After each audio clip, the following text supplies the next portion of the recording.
Pinewood County Prison towered over the town like a gray concrete monolith, reminding everyone of the existence of another world, the world behind bars. Built in 1987, it was designed to hold 280 inmates, but now it held nearly 350. The overcrowding created a constant tension that everyone who crossed the threshold of the facility could feel. Walt Thompson nervously adjusted his tie as he stood in front of the main entrance to the administration building. At 28, he looked younger, a thin face, light hair neatly combed back for the interview. His divorce had been finalized a month ago, and now he needed to find a stable job with a good salary. Child support of $800 a month was no joke, especially when your only qualification was experience working in construction. "Thompson," called the security guard in the booth. "You're wanted in the personnel office." Walt nodded and walked through the metal detector. The sound of the doors slamming behind him made him flinch. Inside, the building was even more depressing. Low ceilings, fluorescent lighting, the smell of disinfectant, and something else he couldn't quite identify. Fear, perhaps. The personnel office turned out to be a small room with 2 chairs and a metal desk. A middle-aged woman with tired eyes sat behind the desk.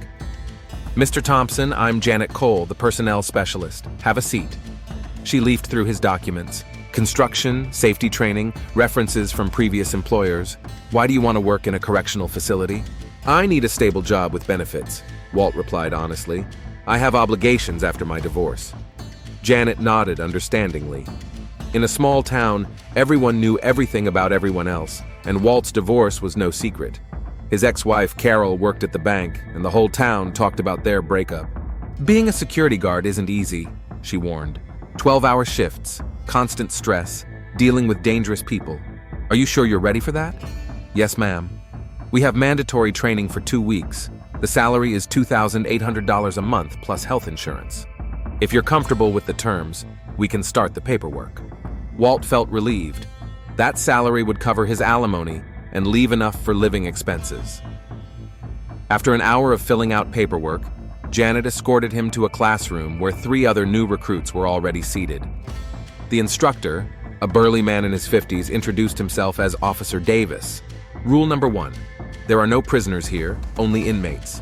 Rule number 2, you are not their friends, but you are not their enemies either. Rule number 3, safety comes first. Yours, your colleagues, and the inmates." The next 2 hours were spent learning procedures, rules of conduct, and safety precautions. Walt diligently wrote everything down in his notebook, realizing that this job was more serious than he had thought. "Tomorrow you'll meet with Warden Crawford," Davis said at the end of the session. "He'll decide which block you'll be assigned to." Walt left the prison at dusk. Pinewood was a typical small American town with a population of 12,000, a main street with a couple of shops, a diner, and a bank. Everyone knew each other and gossiped about each other. The prison was one of the largest employers in the county, along with a furniture factory and farms. On his way home, he stopped at the Milmar grocery store. Betty Henderson, his ex-wife's classmate, was standing at the cash register. "Walt, I heard you got a job at the prison," she said with curiosity in her voice. "How are you? How's the divorce?" "Everything's fine, Betty. Just working," he replied curtly, paying for his bread and canned goods. "Carol said you got a good job. Is it true that guards get paid well?" Walt grimaced. Typical small town. Everyone knows everything about you. "Good enough." His apartment was in an old 2-story house on the outskirts of town. It was a 1-room place, modestly furnished with furniture he had bought at a thrift store after Carol had taken all their shared belongings. On the kitchen table was a letter from his lawyer, reminding him of his next alimony payment. Walt opened a can of beans and ate them straight from the can, standing by the window. Outside, Pinewood was darkening, the lights in the houses gradually going out.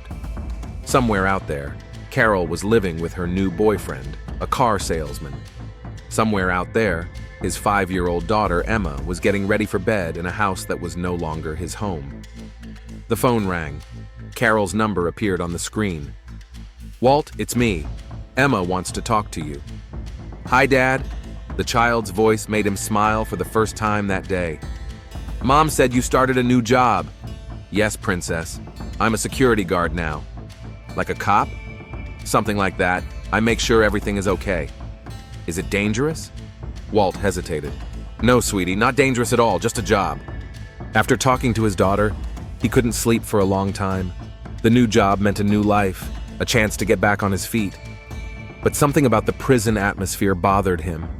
Maybe it was the tension in the air, or the looks from the other guards who were sizing up the new guy. In the morning, he woke up to his alarm at 6:30. A shower, a quick breakfast, and then it was back to the gray walls of Pinewood Prison. Today, he was scheduled to meet with Warden Crawford.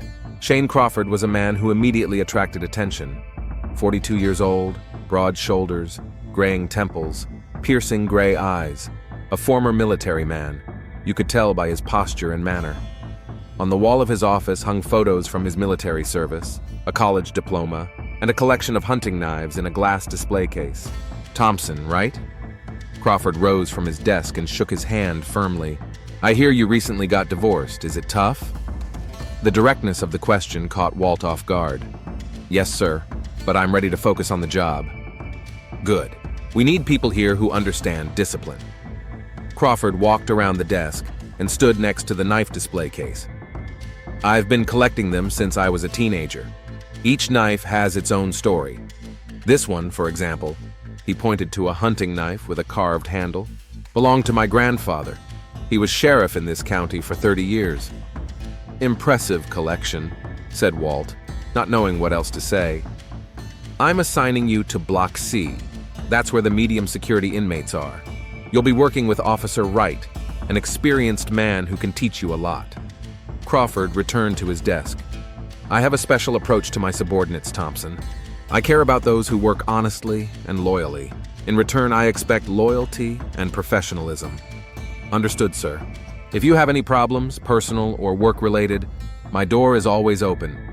In a small team, it's important to support each other. Tommy Wright met Walt at the entrance to Block C, 35 years old, thin, with the attentive eyes of a man who had seen a lot. His handshake was firm but friendly. First day? He asked, leading Walt down the hallway. Did Crawford make an impression? He seems like a good boss. Tommy gave him a strange look. Yeah, he's special. Listen, there are unwritten rules here. First, inmates always try to test you. Second, don't trust anyone completely.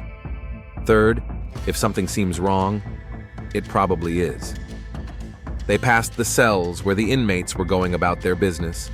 Some reading, some writing letters, some just lying on their bunks. Some looked curiously at the new guard.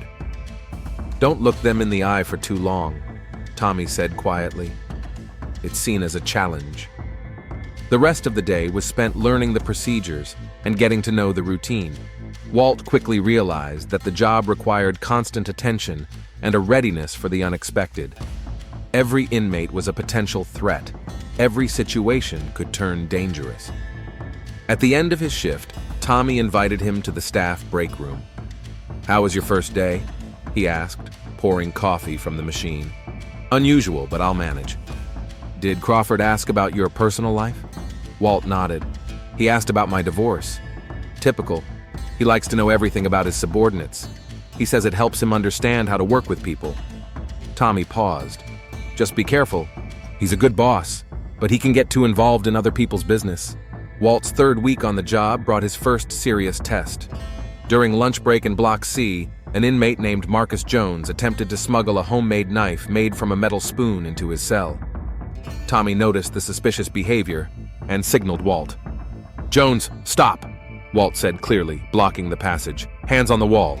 The inmate was a head taller and much more muscular, but there was a flash of indecision in his eyes.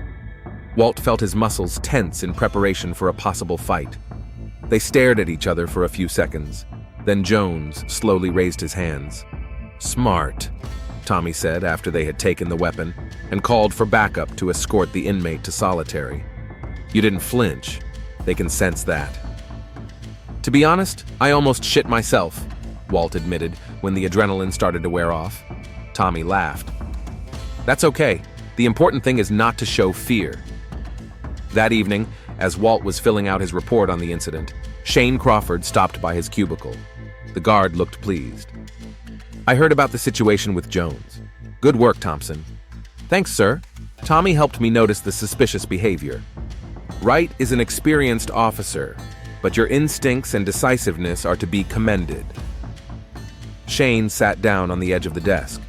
How are things at home? Are you adjusting to the new schedule? The question caught Walt off guard. Other superiors rarely took such a detailed interest in their subordinates' personal lives. Everything's fine, sir. I'm getting used to it. Divorce is a difficult ordeal. I've been married for 18 years, but I've seen colleagues' families fall apart. Often men withdraw into themselves, start drinking, or make bad decisions. Walt nodded, not knowing how to respond. If you need to talk or need help, don't hesitate to ask. In our line of work, trust between colleagues is important. Shane stood up and headed for the exit, then turned around. By the way, tomorrow after your shift, I'll show you the armory. Are you interested in hunting? I used to go with my father when I was a kid. Great. See you tomorrow. After Crawford left, Walt felt strangely uneasy. His boss's attention was flattering, but something about his manner was unsettling. Too personal, too interested. The next day, work proceeded as usual. Walt gradually got used to the rhythm of prison life. The inmates got up at 6:30 a.m. Breakfast, work, lunch, free time, dinner, lights out at 10 p.m. Every day was similar to the previous one, but required constant attention. During his lunch break, one of the inmates approached him, Ray Morris, serving time for petty fraud. Officer Thompson, can I ask you something? What is it, Morris? I heard you're new here. Just wanted to say, be careful with Crawford. He likes to single out young officers. Walt frowned. What do you mean? Nothing specific, just some advice. Morris walked away without waiting for a reply. Tommy, who had been watching the conversation, approached Walt. What was Morris talking about? Something about Crawford. He said to be careful. Tommy frowned. Inmates like to sow discord among the staff. Don't listen to them.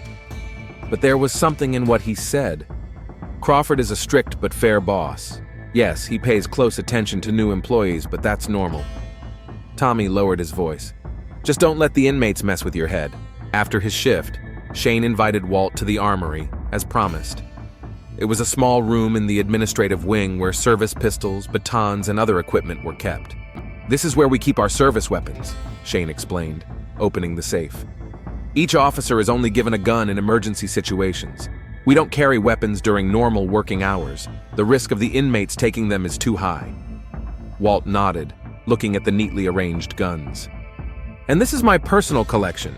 Shane opened another cabinet where hunting rifles hung. I go deer hunting every fall. Have you ever fired a hunting rifle? A couple of times with my father. We should go to the shooting range sometime. I can teach you how to handle a gun. Shane closed the cabinet and turned to Walt. By the way, how's the housing situation? I heard you're renting a studio apartment. Yeah, for now. I had to move out after the divorce. I understand. Alimony must be a pain. Walt was surprised by the directness of the question, but answered honestly, $800 a month, plus rent, food, and a car. That's tough on one salary.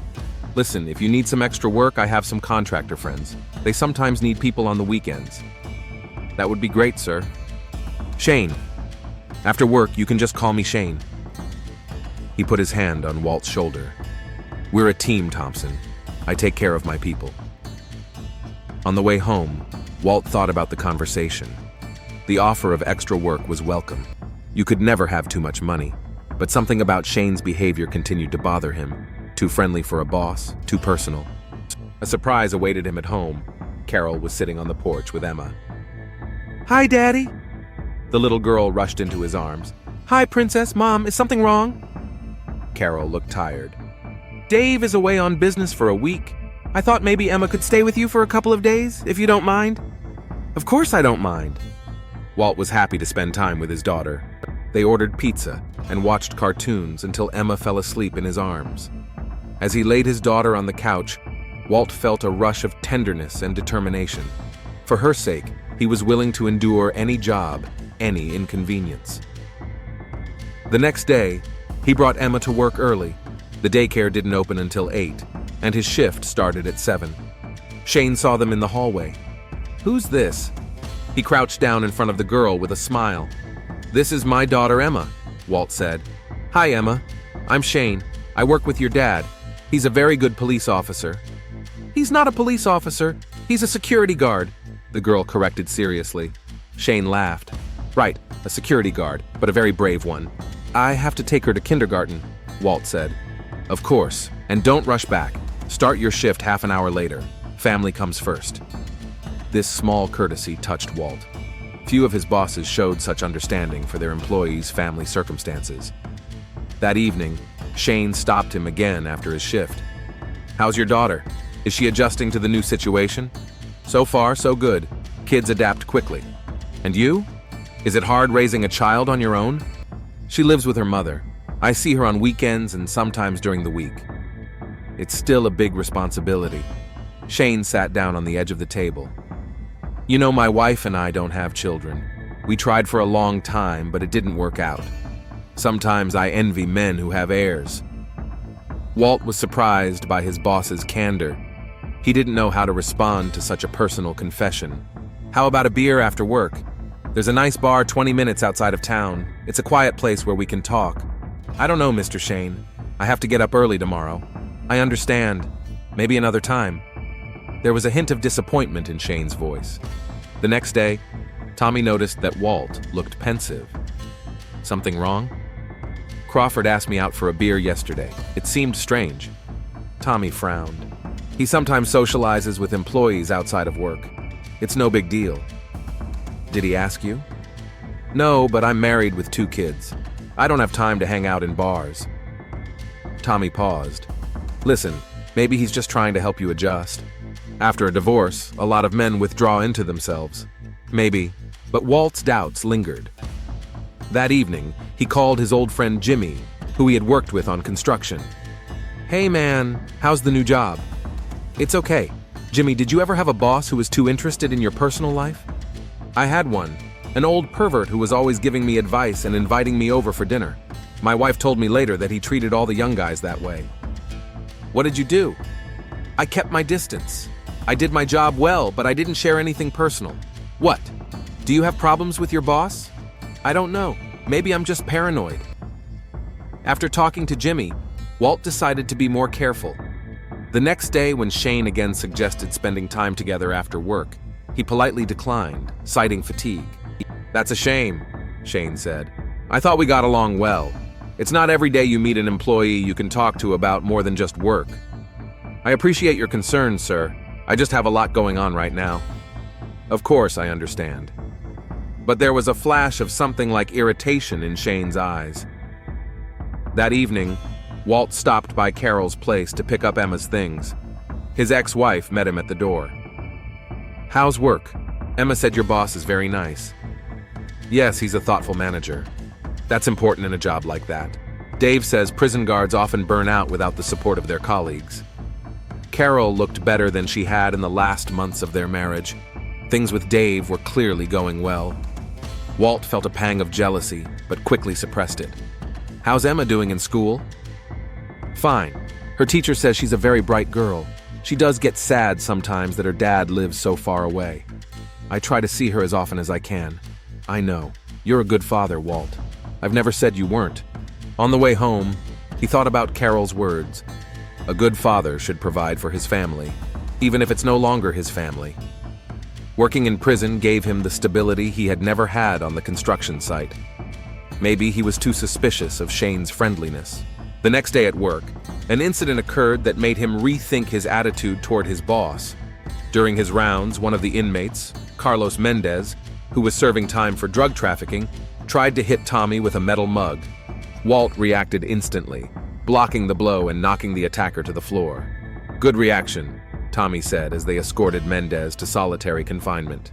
Shane showed up a few minutes later, listened to the report, and carefully examined the scene.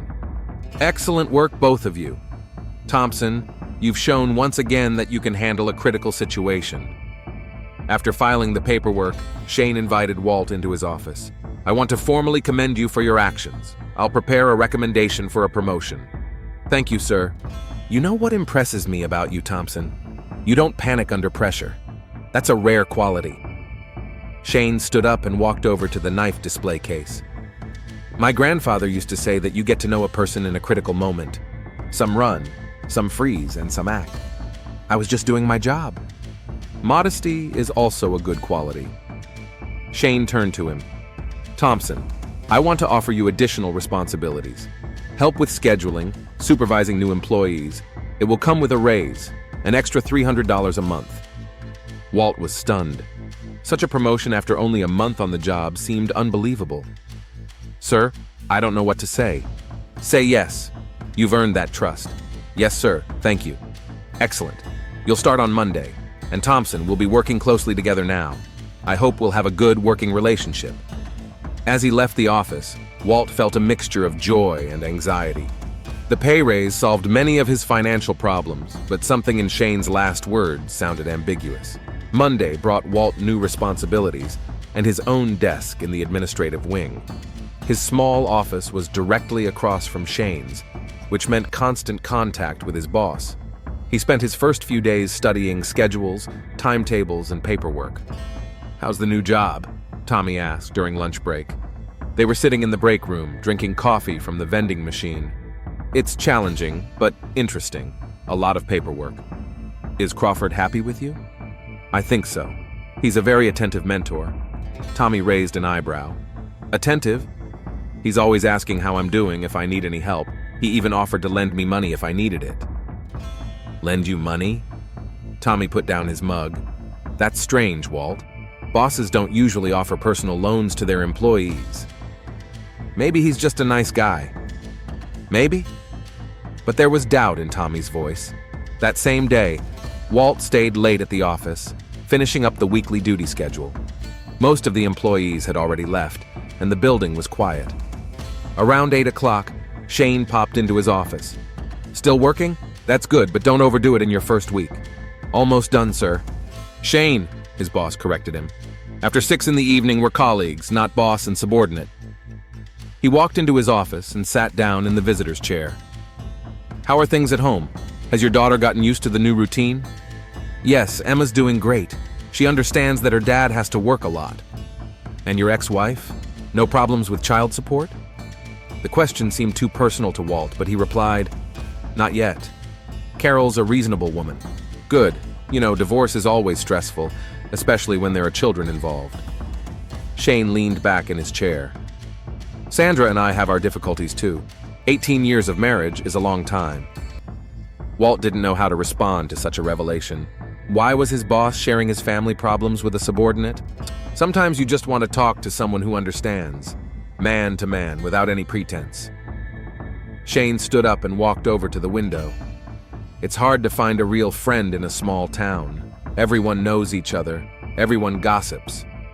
I know what you mean. Exactly. That's why I appreciate our conversations, Walt. I feel like I can trust you. After Shane left, Walt sat in his office for a long time, thinking about the conversation. On the one hand, it was nice that a respected person considered him trustworthy. On the other hand, something in the tone and content of the conversation alarmed him. At home, a call from Carol was waiting for him. Walt, we need to talk. Can you come over tomorrow?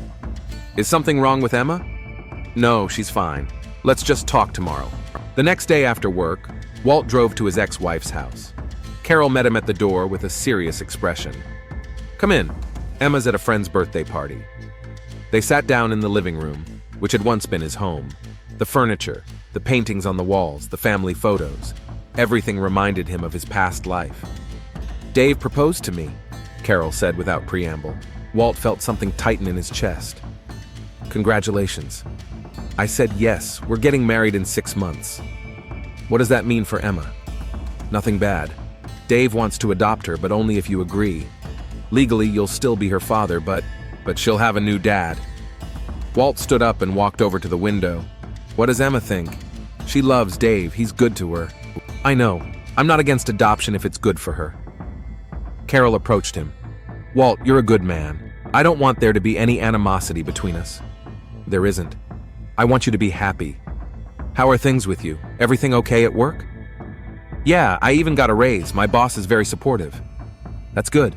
After everything that's happened, you need some stability. On the way home, Walt thought about how quickly life can change. A year ago, he had a family, a home, plans for the future. Now, he was a lonely, divorced man with a one-room apartment and a job that was becoming increasingly strange. The next day at work, he was in a depressed mood. Shane noticed and invited him into his office. "You look upset. What's wrong?" Walt hesitated, but then told him about Carol's engagement and plans to adopt. "I understand how painful that is," Shane said sympathetically. "Seeing another man take your place in your family. I don't mind. Dave is a good man. He'll make them happy." "That's noble of you, but that doesn't mean it doesn't hurt." Shane sat down next to him on the couch. "You know what helps me through tough times? Realizing that life doesn't end with one loss. There's always a chance to start over, find new relationships, new meaning. I'm not ready for a relationship right now. I need to focus on work. Work is good, but people need more than that. Friendship, understanding, intimacy." Shane put his hand on his shoulder. "You don't have to be alone." The touch lingered longer than it should have. Walt felt uncomfortable and pulled away. "Thanks for your support, sir. I'd better get back to work." Irritation flashed in Shane's eyes, but he quickly smiled. "Sure, but remember, I'm always here if you need me." That evening, Tommy invited Walt to have a beer at Joe's, a local diner. The place was popular with workers, simple decor, cheap beer, and a TV showing football. "How's the new job going?" Tommy asked as they settled into a corner table. "It's okay, I'm learning a lot. Is Crawford putting too much pressure on you?" "What do you mean?" Tommy lowered his voice. "Listen, I've been working here for 7 years. I've seen how he treats some of the employees, especially the young guys without families. How does he treat them?" "Too friendly. He asks personal questions, offers help, invites them to hang out." Tommy took a sip of beer. "A year ago, there was a guy working here, Brad Connor, 25 years old, recently moved from another state. Crawford took him under his wing, just like he did with you. What happened to him?" "He quit after 4 months, said he was moving to another city, but I saw him at the bar a week before he left. He looked scared, nervous. When I asked him what was wrong, he just said, 'Stay away from Crawford.'" Walt felt a chill in his stomach. "You think he's—" "I don't think anything, I'm just telling you the facts." Tommy leaned closer. "But if he starts offering you anything inappropriate, let me know immediately. We have a union, we have procedures."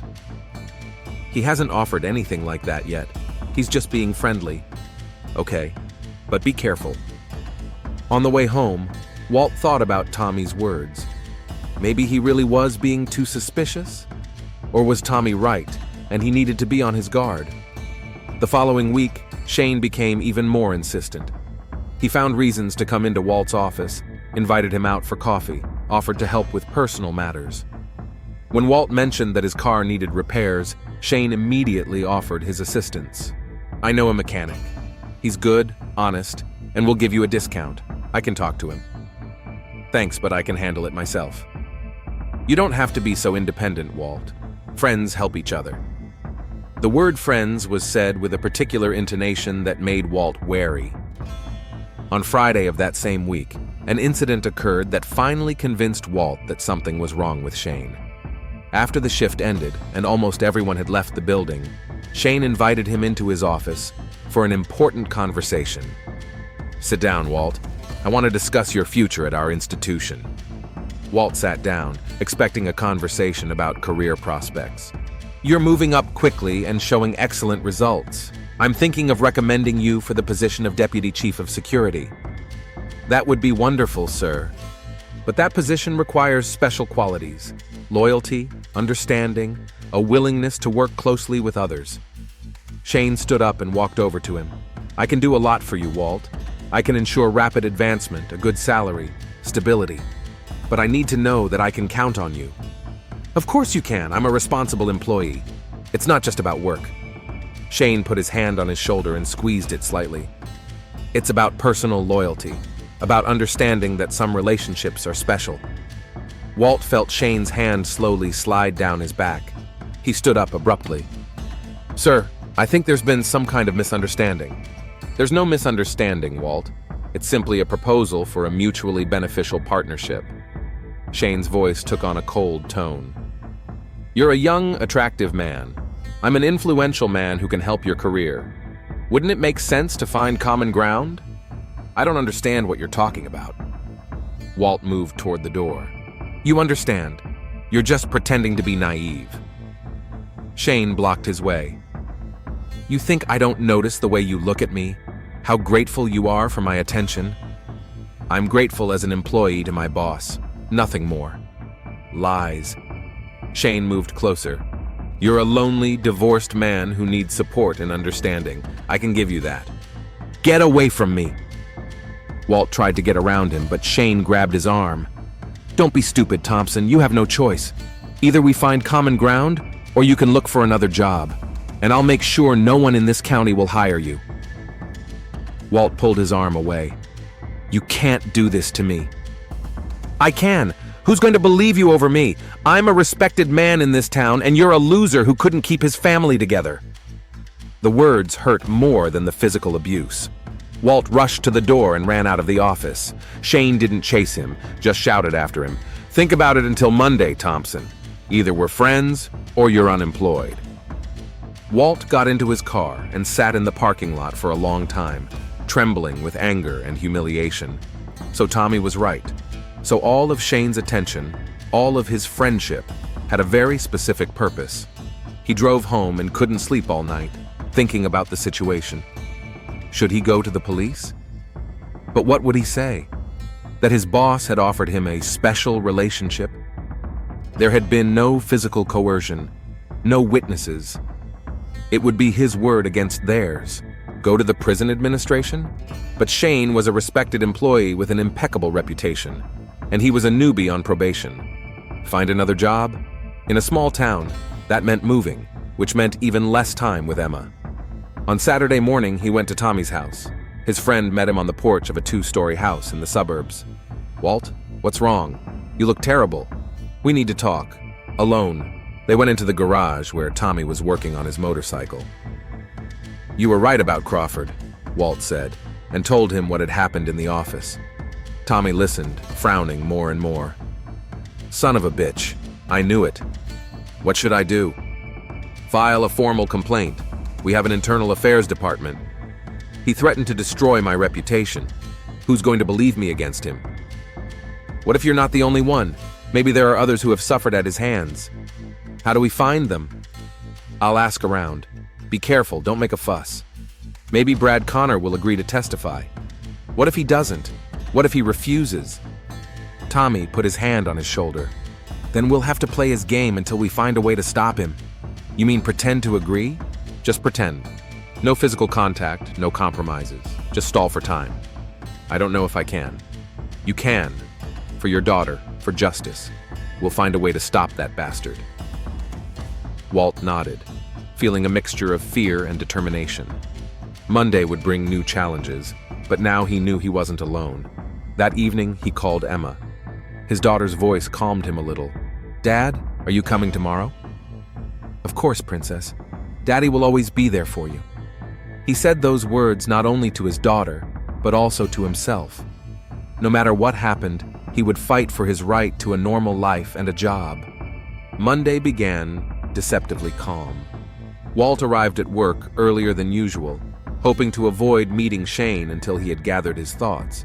But the supervisor was already waiting for him in his office. Good morning, Thompson. How was your weekend? I hope you had a chance to think about our conversation. Good morning, sir. Walt sat down at his desk, trying to look calm. Yes, I did. And what conclusion did you come to? I need time to think it over. Shane frowned. Time? Thompson, this isn't an offer to think about. It's a business proposal that requires a quick answer. I understand, sir. It's just a serious decision. Serious? Shane moved closer, lowering his voice. What's serious about it? A mutually beneficial relationship between two grown men. I help your career, you show your gratitude. Walt felt nauseous but forced himself to nod. Yes, sir, I understand. Good.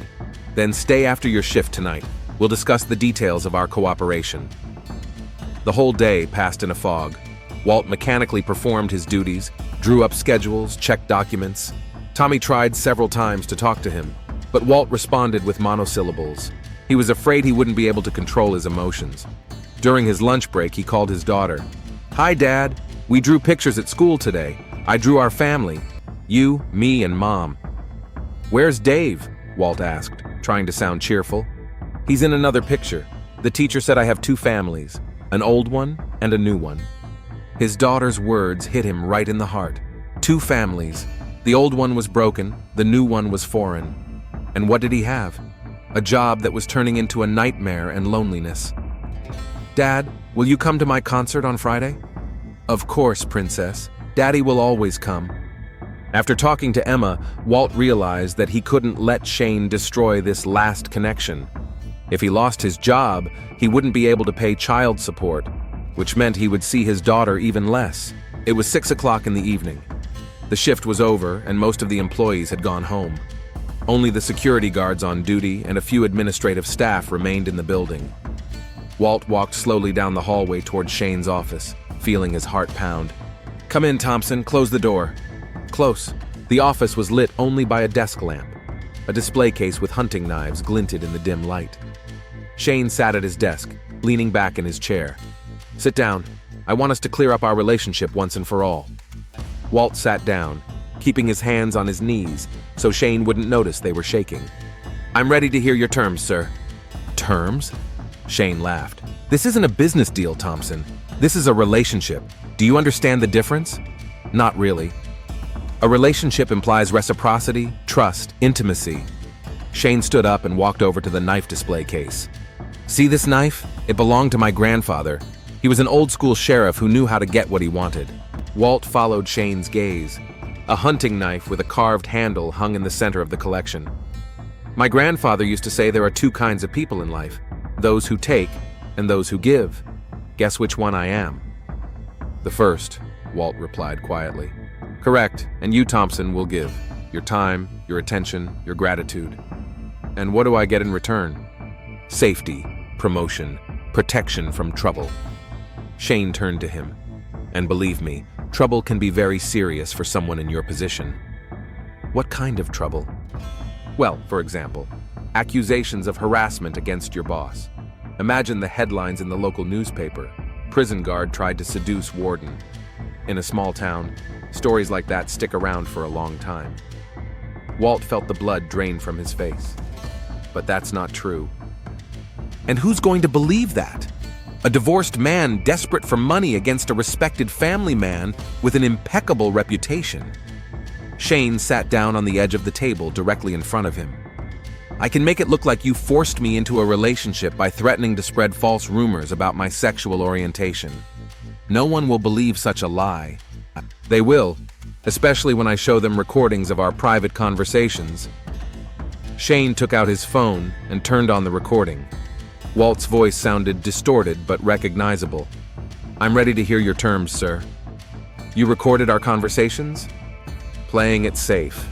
This recording, edited appropriately, will prove that you offered me intimate services in exchange for a promotion." Walt stood up, feeling panic rising. "This is blackmail. It's business. You give me what I want, I give you what you need." Shane stood up too. "And I want very little. Your company a couple of times a week after work. Small gestures. Nothing that would traumatize you." "I'm not gay. It doesn't matter. All cats are gray in the dark, as they say." Shane moved closer. "Besides, after your divorce, you're probably craving intimacy, even if it's not exactly what you prefer." "Get off me." Walt tried to walk toward the door, but Shane blocked his way. "Give me an answer first. Yes or no?" "No, definitely no." "Bad choice, Thompson." Shane's face hardened. "Tomorrow morning, you'll get your termination notice. The reason will be inappropriate conduct toward a superior. By evening, the whole story will be in the local news." "You can't." "I can and I will. And in a week, when you're looking for work in neighboring towns, you'll find that your reputation has preceded you." Shane smiled coldly. "Can you imagine how your ex-wife will react? Will she want a pervert seeing her daughter?" "Don't you dare mention my daughter." "What? It's the best leverage, isn't it? Your little princess." Shane leaned closer. Think how embarrassed she'll be at school when her classmates find out that her dad... Walt didn't remember swinging. The punch landed on Shane's jaw, and he staggered and fell to the floor. Blood flowed from his broken lip. "You hit me," Shane whispered as he got up. "Now it's assault on a public official. You've really screwed yourself." "Enough!" Walt grabbed Shane by the shirt. "Stop threatening me." "Or what? Kill me?" Shane laughed. "You're a weakling, Thompson. A loser who couldn't keep his wife and can't protect his daughter from the truth about you." They fought, knocking documents off the table. Shane was stronger and more experienced, but Walt fought with the desperation of a cornered animal. They fell to the floor, rolling around and punching each other. "Tomorrow, everyone will know what a pathetic pervert you are," Shane croaked, trying to pin Walt to the floor. Walt broke free and jumped to his feet. Shane got up too, his face contorted with rage. "You think you can fight me? I'll destroy you and your pathetic life." Shane lunged at Walt, but Walt dodged him. The guard crashed into the knife display case. The glass shattered, and several blades fell to the floor. "Now you've added vandalism to your list of crimes," Shane said, picking up one of the knives. "Add that to your list of crimes." He slowly approached Walt, clutching the blade in his hand. "Put the knife down," Walt said, backing toward the wall. "Why? You wanted to fight." Shane swung the knife but missed. Walt grabbed a hunting knife with a carved handle from the wall, the one that had belonged to Shane's grandfather. The metal was cold and heavy in his hand. "Just try it," Shane sneered. "You're not a killer, Thompson. You're a weakling. Don't come any closer." "Or what? Stab me in the back like a coward?" Shane took a step forward. "Even if you do, you'll get caught. And then your daughter will know the truth, that her father isn't just a pervert, he's a murderer." Something snapped in Walt's mind. Rage, despair, fear for his daughter's future, all mixed together in one burst. He lunged forward, and the knife entered Shane's body under his ribs. The guard stopped, looking at Walt in surprise. Blood began to seep through his shirt. "You really did it," he whispered and fell to his knees.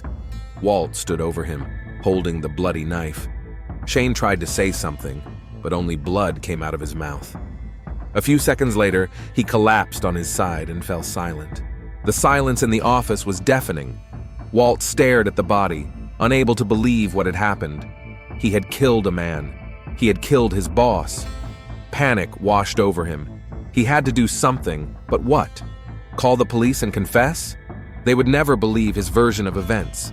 To everyone, he would remain the subordinate who had killed his boss. Thoughts raced through his head. He had to think. He had to think everything through. Robbery.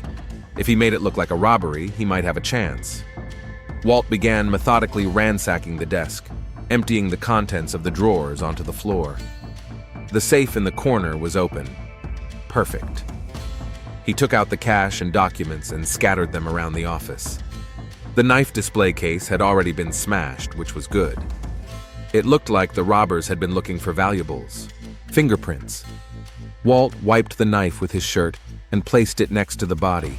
Then he took a handkerchief and wiped the fingerprints off the safe handle and other surfaces he had touched. The window. He needed to break the window to make it look like someone had broken in from outside. He took a heavy ashtray from the desk and smashed the glass, carefully knocking several pieces out. One last look at the scene. Everything looked like the result of a robbery that ended in murder.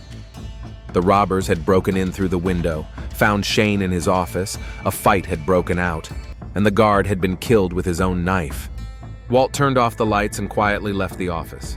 The hallway was empty. He walked to his desk, grabbed his jacket, and headed for the exit. The security guard in the booth was dozing. Good, fewer witnesses. He sat in his car for a few minutes, trying to collect himself. Shane's blood was on his hands. He took some wet wipes from the glove compartment and carefully wiped his hands. Home. He had to go home and act normal. Tomorrow morning, when they found the body, he would be just as shocked as everyone else. On the way home, one thought ran through his head.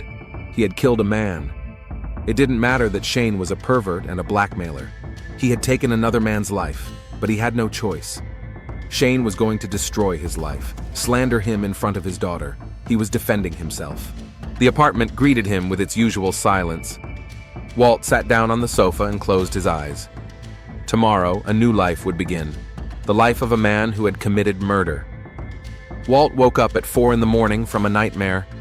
In his dream, he saw Shane's face again and again at the moment of death, surprised, almost childlike. Cold sweat covered his body. His heart was beating so loudly that it seemed the neighbors could hear it. He took a shower, trying to wash away the feeling of sticky blood, even though his hands had long been clean. The mirror reflected the pale face of a stranger. In one night, he had gone from victim to murderer. At 7 a.m, the phone rang. It was the prison. "Thompson, this is Davis from security. You need to come to work immediately." "What happened?" "I'll tell you when you get here. Come right away." The road to the prison seemed endless. 2 police cars and an ambulance were parked at the main entrance. Walt parked and headed for the building, trying to look concerned but not frightened. "Thompson," Officer Davis called out to him. "Where were you last night after your shift?" "At home." "What happened?" "Crawford's been killed. In his office." Walt feigned shock. "What? How is that possible?" "Looks like a robbery. They broke in through the window and caught him there." Davis looked closely at Walt. "You were the last person to see him alive. The detective wants to talk to you." Detective Linda Harris turned out to be a woman of about 45 with piercing eyes and a tired face. She met Walt in the interrogation room, a small room with a metal table and 2 chairs. "Mr. Thompson, I'm sorry for your loss. I understand this must be a shock." "Yes, ma'am. I can't believe Shane and Mr. Crawford are dead." "Tell me about yesterday. When was the last time you saw Mr. Crawford?" "Around 6 in the evening. I was finishing up and stopped by to say goodbye." "What did you talk about?" "Just work stuff. He said he had some things to do and would be staying late." "How did he seem? Nervous, anxious?" Walt paused, pretending to think. "Now that you mention it, yes, he did seem a little tense, but I thought it was because of work." "Where did you go after you spoke with him?" "Home. I stopped by the grocery store, bought dinner, and then I was home the rest of the evening." "Who can confirm that?" "No one. I live alone." Detective Harris wrote something down in her notebook. "Mr. Thompson, how would you describe your relationship with Mr. Crawford?" "Good. He was a fair boss and helped me settle into my new job." "No conflicts, disagreements?" "No, ma'am. We got along very well." After the interview, Walt left the building with unsteady legs. So far, everything was going according to plan, but Detective Harris seemed like an experienced investigator. How long would it take before she began to suspect something was wrong? Tommy was waiting for him in the parking lot. His friend's face was grim. "Walt, I heard what happened. That's terrible." "Yeah, it's hard to believe." "Listen, I need to tell you something." Tommy looked around to make sure no one could hear them. "I went back to the prison last night. I forgot some documents." Walt's heart skipped a beat. "And?" "I saw your car in the parking lot, around 6:30. "Yeah, I stayed late to finish some reports." "I see." Tommy studied his face. "It's just strange. I didn't see any lights on in your office." "I was at Crawford's. We were discussing work matters." "I see." Tommy nodded, but his eyes betrayed his doubts. Over the next few days, the investigation gathered momentum. Detective Harris interviewed employees, studied surveillance camera footage, and analyzed evidence. Walt tried to act normal, but he felt the tension growing with each passing day. On Thursday, he was called in for questioning again. "Mr. Thompson, we've analyzed the surveillance camera footage. Your car left the parking lot at 8:15 p.m. That's quite late for a normal workday." "As I said, we had a meeting with Mr. Crawford." "The meeting lasted more than 2 hours?" "We were discussing complex issues, new security protocols." "I see." Detective Harris opened a folder. "Mr. Thompson, we found something interesting in Mr. Crawford's office. Traces of blood on the shards of a broken display case. DNA analysis showed that it's not the victim's blood." Walt felt the ground slip away beneath his feet. In his panic, he forgot about the cuts from the glass. "It's probably the burglar's blood, right?" "Possibly. But we'd like to take a sample from you to rule it out." It's just a formality. Of course, Walt said, knowing that refusal would look suspicious. The nurse took blood from his vein. Walt knew that in a day or two, the test results would put an end to his freedom. That evening, he sat in his apartment considering his options. Run? But where? He didn't have the money for a long trip, and with a child, it was practically impossible. Confess? Then he would have to tell the truth about Shane's abuse, but who would believe the accusations of a dead man? On Friday morning, as Walt was getting ready for work, there was a knock at the door. Detective Harris was standing on the doorstep with 2 police officers. "Mr. Thompson, we have a warrant for your arrest on suspicion of the murder of Shane Crawford." Walt silently held out his hands for the handcuffs. The game was over. At the police station, he was placed in a holding cell. The gray walls, the metal bunk, the smell of disinfectant. Everything reminded him of the prison where he had worked just a week ago. An hour later, his court-appointed lawyer, a young man named David Cole, came to see him. "Mr. Thompson, the charges against you are serious. First-degree murder. What can you tell me?" Walt was silent for a long time, then began to speak. He told him everything, about Shane's harassment, blackmail, threats, and the final confrontation. The lawyer listened, occasionally asking clarifying questions. "That changes things," Cole said when Walt finished. "If we can prove coercion and threats, we have a chance of getting you acquitted on grounds of self-defense." "But how can we prove it? There were no witnesses. Maybe Crawford wasn't doing this for the first time. We need to find other victims." The next day, Tommy came to visit him. His friend looked upset and confused. "Walt, I can't believe you did that." "Tommy, I have to tell you something." Walt told him the truth about Shane's behavior. Tommy's face changed as he listened, from disbelief to anger. "That bastard," he whispered. "I knew something was wrong with him, but I thought, why didn't you tell me sooner?" "I was afraid you wouldn't believe me. He was a respected man. We should have found a way to stop him. I tried, but he had me cornered." Tommy promised to talk to a lawyer and tell him about his suspicions regarding Shane. A week later, Cole's lawyer came with good news. "We found Brad Connor, the security guard who quit a year ago. He agreed to testify. It turns out Crawford coerced him into a sexual relationship too. So what now?" "Now we have a pattern of behavior that will support your version of events." The trial began 2 months later. Walt pleaded guilty to manslaughter, but not to first-degree murder. His defense was that he acted in a state of extreme psychological stress, defending himself against sexual coercion and blackmail.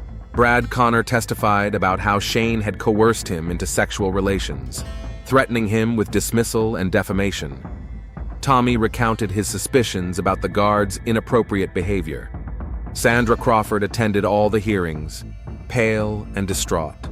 Learning the truth about her husband was as much of a shock to her as his death. After 3 days of hearings, the jury returned a verdict: guilty of second-degree manslaughter.